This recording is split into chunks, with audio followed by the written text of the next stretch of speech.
मक्का खे फतेह करण खां पोइ मुसलमान अरब जी सभ खां ताक़तवर फौज बणिजी विया। लेकिन अरब जा ॿ वॾा कबीला बनु हवाज़िन ऐं बनु सकीफ़ मुसलमाननि खे पूरे अरब ते हुक्मरानी करण खां रोकण लाइ मुसलमाननि सां जंग करण जो ऐलान करे छॾियो। बनु सकीफ़ ताइफ जो उहो कबीलो हो जंहिं कुझु साल पहिरियां जॾहिं रसूलुल्लाह सल्लल्लाहु अलैहि वसल्लम हिननि खे इस्लाम जी दावत ॾियण लाइ विया, उन्हनि रसूलुल्लाह सल्लल्लाहु अलैहि वसल्लम खे कमज़ोर समझी उन्हनि जो तमामु घणो मज़ाक उॾायो ऐं उन्हनि जे मथां एतिरा पत्थर वसराया जो रसूलुल्लाह सल्लल्लाहु अलैहि वसल्लम ज़ख्मी थी। पर उन जे बावजूद रसूलुल्लाह सल्लल्लाहु अलैहि वसल्लम उन्हनि खे माफ़ करे छॾियो ऐं उन खां कुझु ई सालनि जे बाद मक्का शरीफ़ खे फतेह करण खां पोइ हालात बिल्कुलु बदिलजी विया ऐं रसूलुल्लाह सल्लल्लाहु अलैहि वसल्लम पूरे अरब खां 12,000 माण्हुनि जी फौज वठी ताइफ जे तरफ़ रवाना थिया। ताइफ जा माण्हू पंहिंजो शहर छॾे मुसलमाननि सां जंग करण लाइ हुनैन जे वादी में जमा थिया। हुनैन मक्का ऐं ताइफ जे विच में हिकु इलाइक़ो आहे जेको ॿिनि पहाड़नि जे विच में वाक़िअ आहे। ताइफ जे लीडर पंहिंजी सॼी फौज हुनैन जे वादीअ में जमा करे छॾी ऐं उन्हनि खे ऑर्डर्स ॾिनो त सभु फौज पंहिंजे औरतनि ॿारनि खे बि गॾु वठी ईंदी ताकि उन्हनि जी फौज जंग छॾे भॼी न वञे ऐं दिलेरी ऐं पावर सां विढ़े। मक्का खे फतह करण जे सिर्फ़ 14 ॾींहंनि खां पोइ रसूलुल्लाह सल्लल्लाहु अलैहि वसल्लम 12,000 माण्हुनि जी फौज वठी हुनैन जे तरफ़ रवाना थिया। इहा फौज बदर ऐं उहद वांगुरु मज़बूत ऐं स्ट्रॉन्ग असहाबा कराम जी न हुई, बल्कि उन में तमामु घणा अहिड़ा नवां असहाबा बि हुआ जेके उन जंग खां कुझु अरसे खां पोइ मुसलमान थिया हुआ। त उन्हनि खे मुसलमाननि जी स्ट्रगल जेकी उन्हनि बदर उहद ऐं खंदक में कई हुई उनखे एतिरी ख़बर न हुई। त उन्हनि रसूलुल्लाह सल्लल्लाहु अलैहि वसल्लम खां हिकु अजीब डिमांड कई त असांखे हिकु अहिड़ो वण तयार करे ॾियो जेको तमामु वॾो हुजे ऐं उन जी छांव तमामु गहरी हुजे, मतिलबु अव्हां त नबी आहियो, कुझु बि करे सघो था। त रसूलुल्लाह सल्लल्लाहु अलैहि वसल्लम उन्हनि खे चयो त अव्हां मूंखां उहे ई डिमांड्स करे रहिया आहियो जेके बनी इसराइल मूसा अलैहिस्सलाम खां कयूं हुयूं। यकीनन अव्हां तमामु जाहिल आहियो। ऐं पोइ कुझु नवां मुसलमान चवण लॻा त असांजी फौज में तादाद तमामु वॾो आहे, 12,000 माण्हू असां सां गॾु आहिनि ऐं असां आराम सां जंग खटे वेंदासीं। जंहिं ॻाल्हि ते रसूलुल्लाह सल्लल्लाहु अलैहि वसल्लम खे तमामु घणी कावड़ लॻी। उन लाइ त इहे नवां मुसलमान अल्लाह खे छॾे करे पंहिंजे नंबर्स ते भरोसो करण लॻा हुआ। मुसलमान हुनैन जे ॿिनि पहाड़नि जे विच में सुबुह थियण खां कुझु ई देरि पहिरियां ऊंदाहीअ में पहुता हुआ। जीअं ई मुसलमान उनखे क्रॉस करण लॻा त पहाड़नि जे मथां खां तीर ऐं पत्थर वसण लॻा ऐं एतिरे प्रिसाइज़ तरीक़े सां जो कुझु ई देरि में तमामु घणा असहाबा कराम शहीद थियण लॻा। उन सभ खां बचण जो को बि तरीक़ो न हो त उन सिचुएशन में मुसलमान वापसि मक्के जे तरफ़ हटण लॻा। इहो सभु कुझु ॾिसी दुश्मन जी मेन फौज मुसलमाननि ते फुल फ्लेज हमलो करे ॾिनो ऐं मुसलमाननि जी ऑलमोस्ट पूरी फौज 12,000 माण्हू जंग छॾे भॼण लॻा। ईअं पियो लॻो त मुसलमान क्लियरली इहा जंग हाराइनि पिया। ताइफ वारा ख़ुशि थी ऐं जोश सां तमामु तेज़ीअ सां अॻिते वधण लॻा, छो त उन्हनि ॾिठो त सॼी फौज वापसि भॼी रही आहे। लेकिन जीअं धूड़ मिटी थोड़ी घटि थी त उन्हनि ॾिठो त रसूलुल्लाह सल्लल्लाहु अलैहि वसल्लम पंहिंजे कुझु साथियुनि सां गॾु हिकु कदम बि पोइते न आहिनि हटिया त उहे सभु सिधो रसूलुल्लाह सल्लल्लाहु अलैहि वसल्लम जी तरफ़ वधण लॻा। रसूलुल्लाह सल्लल्लाहु अलैहि वसल्लम पोइते हटण जे बजाय अकेला दुश्मन जे तरफ़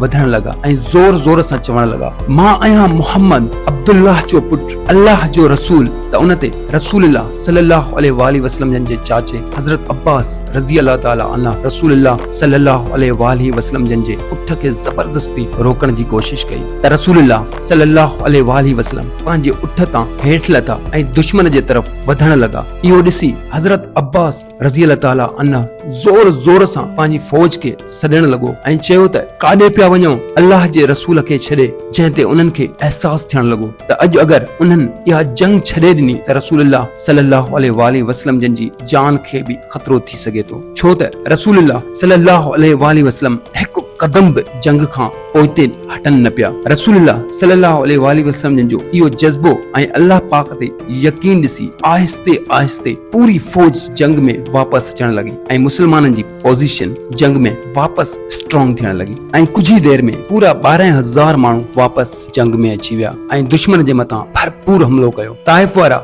जंग छॾे हर तरफ़ भॼण लॻा ऐं मुसलमाननि उन्हनि जो पीछो करणु शुरू कयो। मुसलमाननि खे उन जंग मां तमामु घणो फ़ाइदो पियो। 6000 कैदी, 24,000 उठ ऐं गोल्ड, सिल्वर एंड वॉटएवर। आख़िर मुसलमान उन्हनि जो पीछो करे ताइफ जे किले ताणी पहुची विया, लेकिन ताइफ वारनि पहिरियां खां ई 1 साल जी खोराक ऐं सभु कुझु उन किले में जमा करे पंहिंजो पाण खे सिक्योर करे छॾियो हो। मुसलमाननि जे तमामु घणनि कोशिशुनि खां पोइ बि इहो किलो फतह न थी सघियो, जंहिं करे मुसलमाननि खे हिते काफ़ी ॾींहं गुज़ारणा पिया। ख़ालिद बिन वलीद रज़ी अल्लाह ताला अन्हु हर ॾींहुं किले जे साम्हूं वञी ऐं उन्हनि खे ज़ोर ज़ोर सां वेहण लाइ चैलेंज कंदा हुआ, पर उन्हनि जो हिकु बि माण्हू ट्रप खां ॿाहिरि न निकितो। हिकु ॾींहुं रसूलुल्लाह सल्लल्लाहु अलैहि वसल्लम ऐलान कयो त ताइफ में जेतिरा बि गुलाम आहिनि, अगरि उहे उन्हनि खे छॾे करे मुसलमाननि खे ज्वाइन कनि त असां उन्हनि खे आज़ाद करे छॾींदासीं। जंहिंजे करे आहिस्ता आहिस्ता तमामु घणा मुसलमान ताइफ खां मुसलमाननि जी तरफ़ अचण लॻा। आख़िर रसूलुल्लाह सल्लल्लाहु अलैहि वसल्लम जन फ़ैसिलो कयो त हाणे हिननि ते ॿियो वधीक टाइम ज़ाया करण जो को फ़ाइदो न आहे ऐं इहे हाणे मुसलमाननि जो कुझु बि बिगाड़े नथा सघनि, त मुसलमान उतां खां वापसि मके जे तरफ़ रवाना थियण लॻा।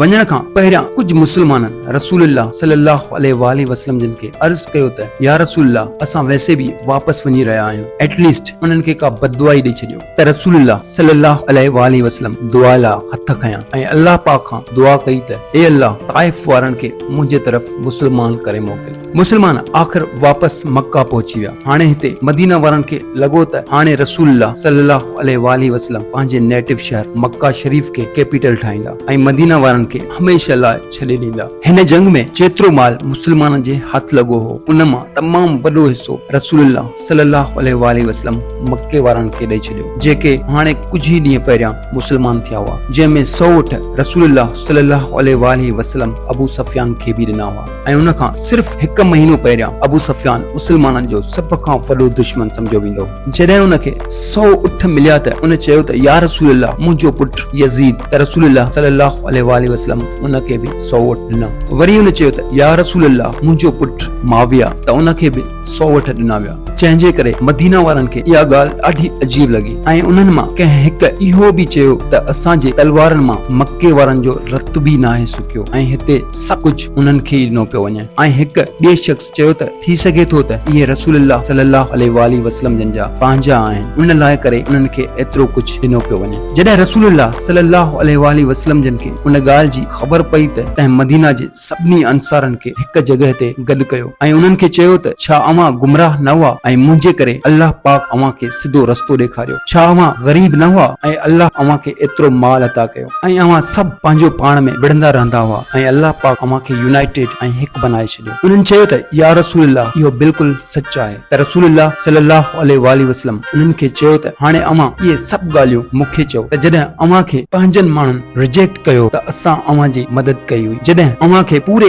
अरब में को बि पनाह न पियो ॾिए त असां अवां खे पनाह ॾिनी ऐं जॾहिं अवां ग़रीब ऐं कमज़ोर हुआ त सिर्फ़ असां अवां सां गॾु बीठा हुआसीं। रसूलुल्लाह सल्लल्लाहु अलैहि वसल्लम चयो त छा इहो बहितर न आहे त इहे सभु पाण सां गॾु दुनियाई माल उठ ऐं बकरियूं खणी वञनि ऐं अवां पाण सां गॾु अल्लाह जो रसूल वठी वञो? ऐं रसूलुल्लाह सल्लल्लाहु अलैहि वसल्लम मदीना वारनि लाइ दुआ कई त ए अल्लाह, मदीना वारनि ते रहम फरमा ऐं उन्हनि जे बचड़नि ते रहम फरमा ऐं उन्हनि जे बचड़नि जे बचड़नि ते रहम कर। इहो ॿुधी मदीना जा अंसार तमामु घणा ख़ुशि थिया ऐं उन्हनि जे कुझु ई ॾींहंनि खां पोइ रसूलुल्लाह सल्लल्लाहु अलैहि वसल्लम वापसि पंहिंजे कैपिटल मदीना हलिया विया। ऐं इहा तमामु वॾी ॻाल्हि हुई, छो त अगरि मदीना जा अंसार सिर्फ़ बकरियूं ऐं उठनि जी डिमांड कनि हा त रसूलुल्लाह सल्लल्लाहु अलैहि वसल्लम मदीना खे छॾे मक्का में आबाद थी वञनि हा। त अॼु ताईं जेतिरा बि माण्हू हज करण लाइ वेंदा आहिनि, उहे सिर्फ़ मक्का खे ई विज़िट कनि हा। उन लाइ त काबा शरीफ़ ऐं रोज़ा रसूल सल्लल्लाहु अलैहि वसल्लम मक्के में हुजनि हा, त मदीना वञण जी का ज़रूरत ई कान्हे। लेकिन गुज़िरियल 1400 सालनि खां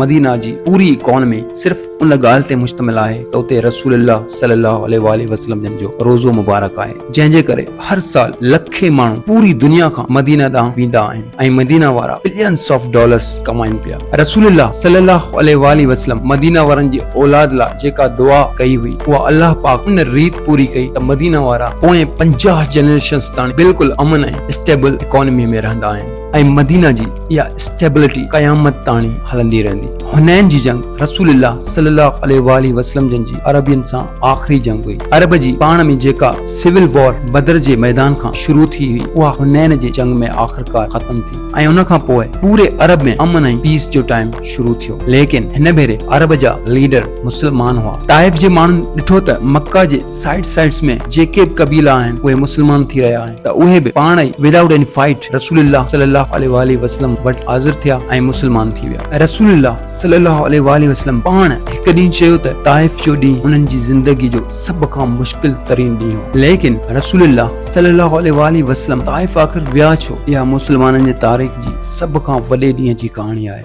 सब्सक्राइब